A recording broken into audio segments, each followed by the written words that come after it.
What's up guys, Cameron here, and I've got a little sequence that I wanted to share with you. So this is a 10-note hybrid picking sequence, and you can use this with any 3-note per string pattern. So for this example, I'm going to choose the key of B flat, starting at the 6th fret on the low E string.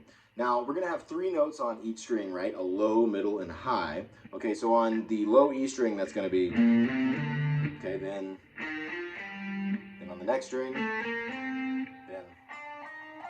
Now, once we get to the B string, rather than going to the next note in the scale, which would be G, I'm actually going to double this F note. So I'm going to have, and then, okay, so all together. So that's going to be my starting point, right? That's my 3-note per string pattern. So now what I'm going to do with that is I'm going to sequence it in the following way. So I'm going to start with the low E string, and I'm going to play the low note and then the middle note. So,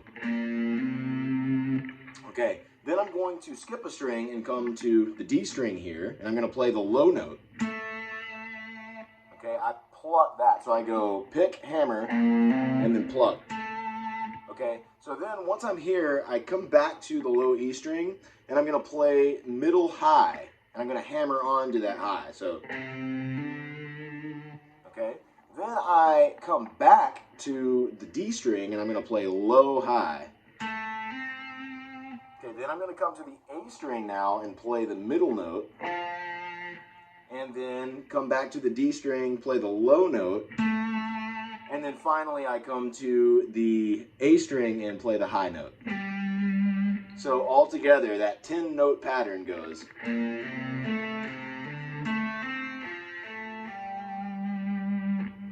Okay, so now we would repeat that pattern on each set of strings. So notice this pattern takes up 3 strings at a time, right? Like we're starting on the low E string and then it goes up to the D string. It involves the E, A, and D strings. So now we would come to the A string, start the sequence, and it would go up to the G string now. So, okay, so then we would do the same thing starting with the D string. There's that doubled F note, and then we would start it on the G string. So, okay, so when we put it all together continuously, we would get.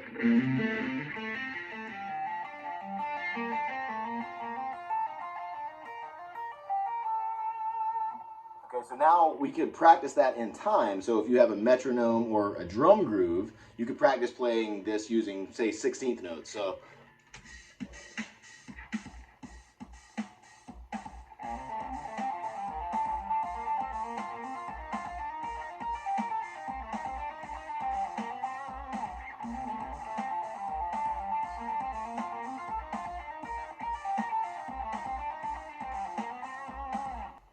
So, you see, I had to add some extra notes to the end of it to kind of complete the phrase. But really, that's kind of how I think about technique-based practice anyway. When I practice different, like, sequences or, physical patterns on the fretboard, really my intent anyway is to eventually be able to use those in an improvisational context, right? So if I'm actually improvising, I probably would not play that entire sequence starting at the low E string going all the way up.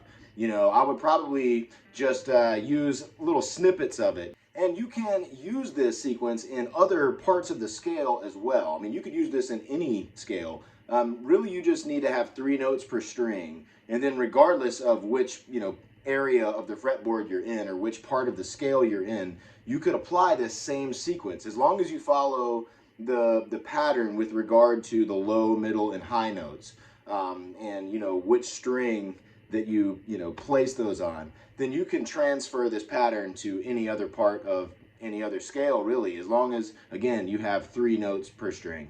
You might want to practice using this over other chords that belong to the key. So in this example, I chose the key of B flat, but you will probably want to practice something like this over other chords that belong to the key of B flat. So not just over a B flat major chord, but you could practice this, for example, over C minor or C minor 7. That would give you a C Dorian type of sound, right? Or if you played it over, say, an E flat major 7 chord, you would get an E flat Lydian sound. Now, which chord that you're actually playing over is going to influence the way that you'll want to resolve your lines. But in general, you know, it's a good idea to practice playing this over many different types of chords in, you know, different parts of the scale and different areas of the fretboard. And ultimately, the goal is to add another tool to your tool belt, right? So you'll have another device available to you when you're improvising. Anyhow, I thought it was a cool sequence, thought it sounds cool, it's fun to play, so I thought it would be fun to share. So I hope you guys enjoyed it, have fun practicing it. We'll see you again real soon.